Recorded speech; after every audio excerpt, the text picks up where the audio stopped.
আসসালামু আলাইকুম, সবাই কেমন আছেন? আলহামদুলিল্লাহ আমি ভালো আছি। ফারহানা চলে আসলাম নতুন আরেকটি ভিডিও নিয়ে। তো ভিডিওটা শুরু করলাম সন্ধ্যা থেকে। সন্ধ্যায় একটু আলুর দম খেতে ইচ্ছে করছিল। তো আলুর দমের জন্য আমি ফার্স্টে আলুটাকে 80% সেদ্ধ করে নিয়েছি। সেদ্ধ করে তারপরে একটু ছোটো ছোটো টুকরো করে নিয়েছি।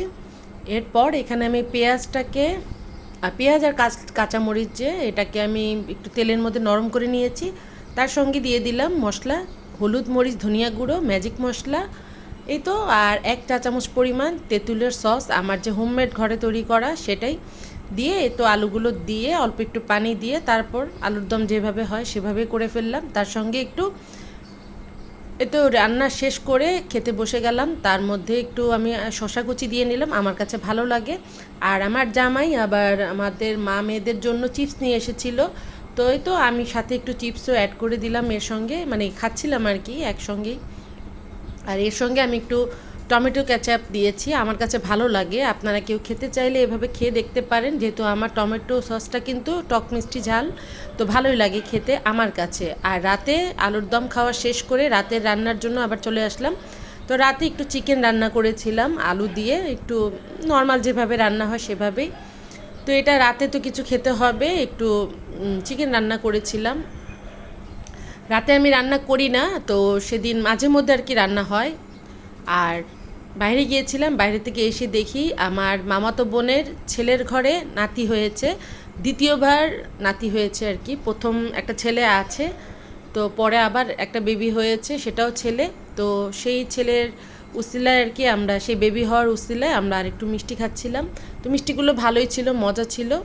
তারপরের দিন এটা সকালের ভিডিও, এই তো নাস্তা বানাচ্ছিলাম, সকালে নাস্তা রেডি করে নিলাম। এখানে রুটি সেঁকে নিলাম, আর এখন এই রুটিগুলোর মধ্যে একটু তেলে ভেজে নিব আর কি।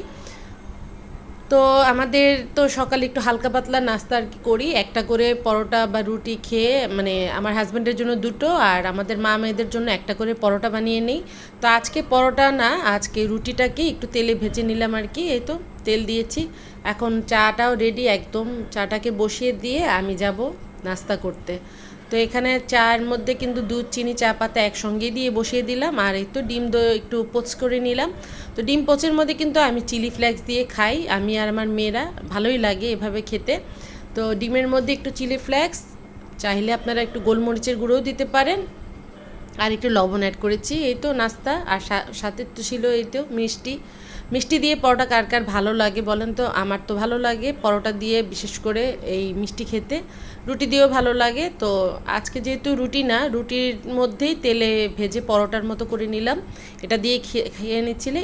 আর এটা হচ্ছে ফ্রাইডের ভিডিওগুলো যেহেতু আমি অল্প অল্প করে রেখেছিলাম, ইদানিং কেন যেন ভিডিও বানাতেও ইচ্ছে করে না, তারপর একটু করেছিলাম আর কি। এখানে আলু দিয়ে মানে বিফটাকে রান্না করেছি, আর এখানে মুরগির মানে চিকেন রোস্ট করেছিলাম, আর সাদা পোলাও হয়েছে। তো এখানে 3-4 দিনের ভিডিও আমি অ্যাড করে দিলাম। আর এই তো আমার রান্নাঘর পরিষ্কার করতে নিয়ে হাতটাকে পুড়িয়ে ফেললাম। তো হাতটা কিন্তু অনেকটাই পুড়ে গিয়েছে। রান্নাঘর পরিষ্কার করতে গিয়ে দেখা যায় আমি সবসময় যে কাজটা করি, মানে ভুলটা করে থাকি, সেটা হচ্ছে আমি গরম চুলা থাকে সেটার মধ্যেই আমি মোছামাছি শুরু করে দিই। আর এটা আমার রেগুলার একটা রুটিন হয়ে গিয়েছে, যেটা হাজার বললেও আমি পারি না চেঞ্জ করতে।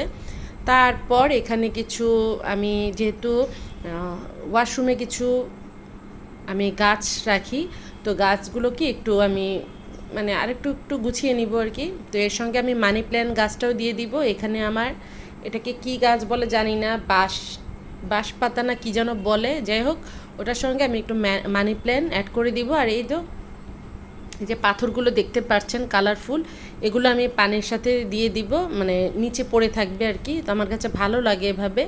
আমি আরও কিছু ইচ্ছে আছে এরকম পাথর দিয়ে আমি কিছু ডেকোরেশন করব, দেখি ইনশাআল্লাহ ভবিষ্যতে ইচ্ছে আছে কিছু করার।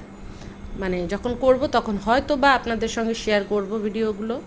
তো এই তো আমি গোসলের মানে আমি শাওয়ার নিতে ঢুকে পড়েছি, তখনই আমি এই গাছগুলোকে একটু সুন্দর করে সাজিয়ে নিলাম। তারপর আমি বাথরুমে মানে আমি গোসলের আগে যেটা করি, একটু ওয়াশরুমটাকে একটু নিজের হাত দিয়ে পরিষ্কার করে নিই। এই তো সাজানো গুছানো আমার একটা ছোট্ট ওয়াশরুম, সেটাও আপনাদের সঙ্গে একটু শেয়ার করলাম। আমি গোসলের আগে কিন্তু আমি প্রতিদিন এগুলো একটু পরিষ্কার করে নিই, যতটাই গোছানো থাক না কেন তারপরেও আমার প্রতিদিন একটু হাত দিতেই হয়। এই আর কি ছোটোখাটো একটা ভিডিও আপনাদের সঙ্গে শেয়ার করলাম।